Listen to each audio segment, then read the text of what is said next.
2023-24 আমাদের যে পরীক্ষার রেজাল্ট বেরোবে, আমরা মধ্যশিক্ষা পর্ষদের দিক থেকে আমরা পুরোপুরি প্রস্তুত। আর যা এখন শেষ জাস্ট ফিনিশিংটা চলছে। আগামী পরশুদিন মানে 24 তারিখ বেলা 12টায় আমরা পরীক্ষার রেজাল্ট আউট করব।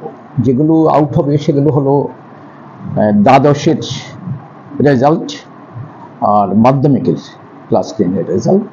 আর এছাড়া মাধ্যমিকের দিক থেকে মাদ্রাসা আলিম আর 12-এর দিক থেকে মাদ্রাসা ফাজিল, এই পরীক্ষার রেজাল্টগুলো বেরোবে। পরীক্ষার সময়তে একটা বিষয় আমি একটু বলতে চাই, সেটা হলো আমাদের ত্রিপুরায় অনেকগুলো স্কুল যেটা ওই বিদ্যাজ্যোতি প্রকল্পে চলে যাওয়াতে স্কুলের প্রথম সারির যে বিদ্যালয় সেগুলো বিদ্যাজ্যোতি প্রকল্পে গেছে। এবার সিবিএসইতে রেজাল্ট আউট হয়ে গেছে। হবার পর আমাদের এখন ত্রিপুরা মধ্যশিক্ষা পর্ষদের অধীনে যে বিদ্যালয়গুলো আছে এগুলো অনেকটা ওই দ্বিতীয় সারির বিদ্যালয়গুলো, প্রায় প্রথম সারিগুলো চলে গেছে ওদিকে।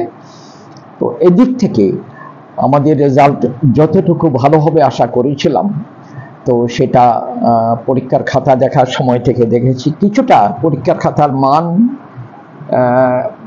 সামান্য হলেও কিছুটা ফল করে গেছে।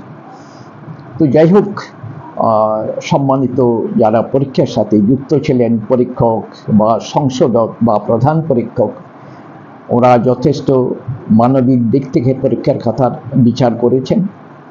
তো আমরা আগামী 24 তারিখ 12টায় যখন ফল ঘোষণা করব, তখন এই রাজ্যবাসী সবাই জানতে পারবেন পর্ষদের পরীক্ষার কেমন ফল হচ্ছে। গত বছরের তুলনায়